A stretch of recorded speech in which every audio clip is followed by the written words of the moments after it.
Welcome.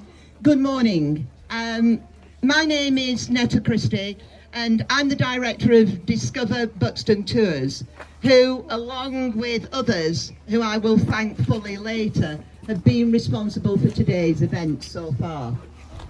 Today is yet another moment in the rich history of, as we acknowledge, part of Heritage Open Days, England's largest celebration of the history and culture of our country. And here you can see the flags all around. We welcome the first arrival of Mary, Queen of Scots, to Buxton in 1573. On that occasion, I can very definitely say that she was not brought to the Old Hall by Marsden's carriages of Dovels, who have so beautifully carried our very own Mary Queen of Scots, aka Jane Collier, here today. So, firstly, welcome, and thanks to the Marsdens and to Jane for a spectacular entrance. And thanks also to the local riders who have accompanied her here. This is very much a community event and one that we're very proud of. There were far fewer riders than the ones who would have accompanied the Queen all those years before. I doubt we would have been able to muster at least 50 plus riders who would have brought her into the town then. But nevertheless, they were doing a sterling job in keeping the Queen safe. And also welcome and thanks to our lone bagpiper, who reminded us of her flight from Scotland into the custodianship of George Talbot, Earl of Shrewsbury, with whom she remained for 14 of her 19 years as a prisoner of the English, and who was also responsible, with his wife Bess, for building the original tower that still exists in the centre of the Old Hall Hotel that you can see behind you. The story of the imprisoned Queen is one we regularly tell as part of our tours.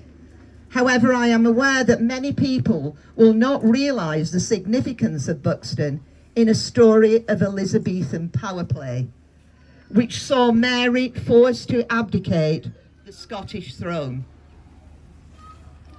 Don't worry, this is not all notes, you're okay. In favour of her son James.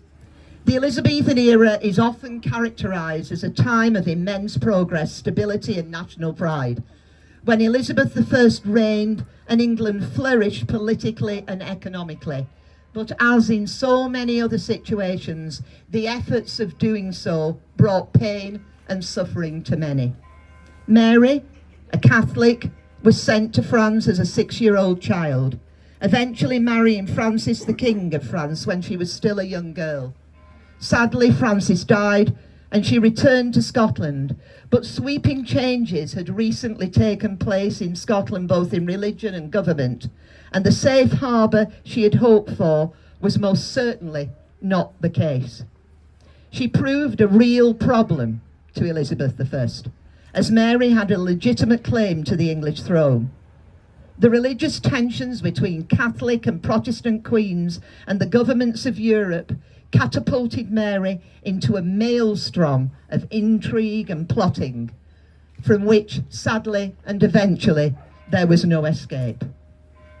She pleaded to be allowed to come here to Buxton to take the miraculous waters, which she did on many occasions, and sadly, it was here, on her last visit in 1584, she scratched on the windows of the Old Hall, "Buxton, whose milk-warm waters, perchance I shall see no more, farewell."